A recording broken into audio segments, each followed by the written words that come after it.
a massive tree.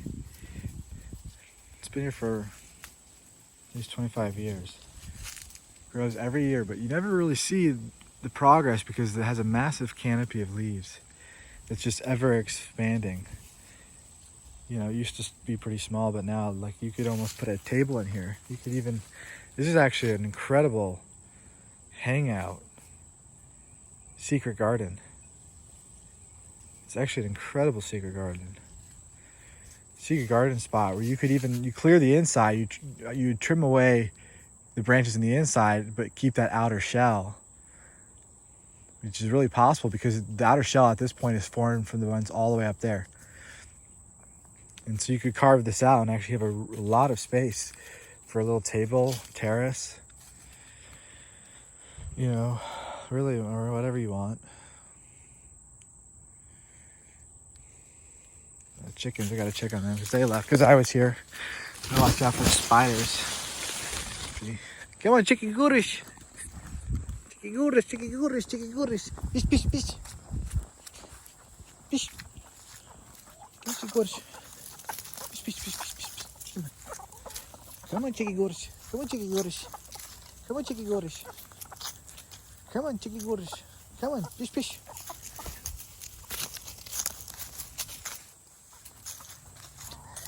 Come on, chicken gourish. Come on. Rest here for a second.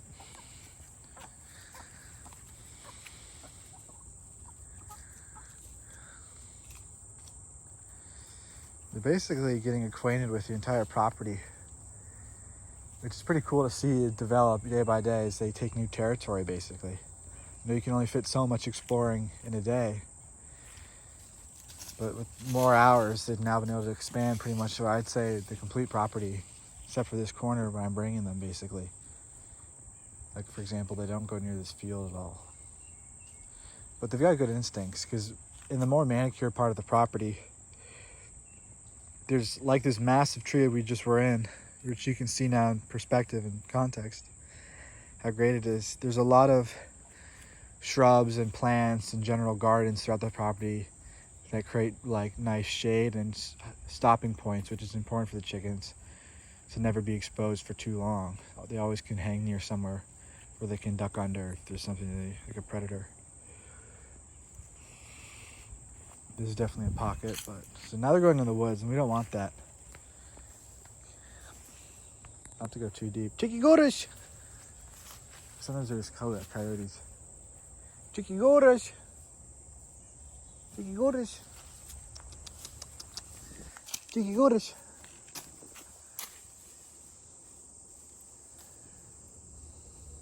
I'm not going to go in there barefoot because of poison ivy. But I will get a bag of corn. That should be a convincing offer to lure them back. I think I'm going to put them away. That's what I actually came out here to do. But I generally get caught up in secondary, tertiary, and so on subplants that by the time I get done with those and remember, I still have got to do the main thing. But it's always fun because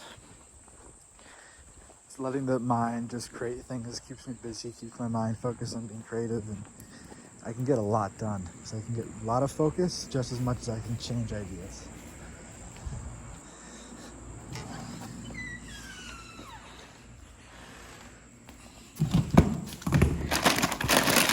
Fresh bag of corn.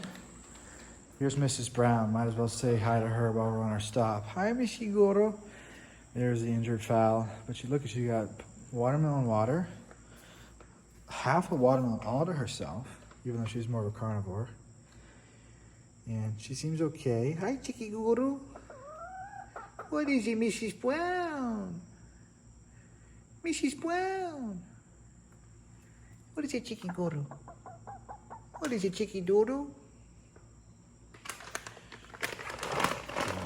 I think she'll be okay. Yeah, it's just part of the experience of being, it's just like humans, you know, if you're a chicken, you can roam the whole property and be fine. But somehow you get your your leg caught in like the tiniest crevice with the door not being completely closed or something. You get caught in there like a trap. She basically set a trap on herself. And I don't know, scraped some scales for sure, but it was limping, so maybe probably twisted it. But it's funny because she's always been a kicker. I try to hold her, she's always squirming away. So she's always been one of the most domesticated in that, like, we can like hunt together actually. I'll like scratch around and pick up bugs for her, and we kind of work together. But at the same time, she's not definitely the one that likes to be held the most and actually always kind of kicks. And recently I've been, you know, just kind of dominance training on her to be a little bit more submissive, which is an important part of domesticating chickens. And it seems to have actually worked. And today, out of all things, she goes and gets her leg banged up, so she's got to now rest and have some one-on-one attention. Chicky doodles! Come here, girls.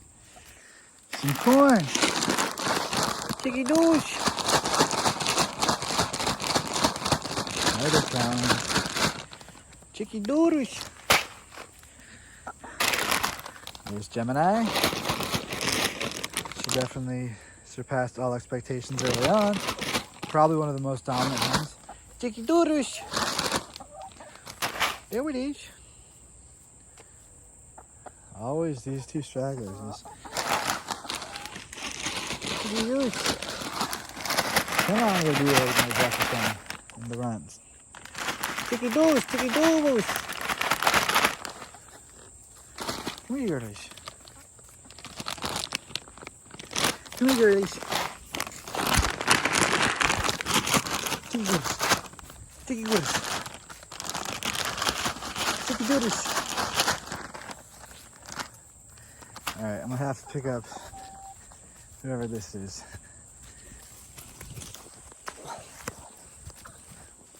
Okay, come on, Chicky doodles. Yes, you're becoming the new runner.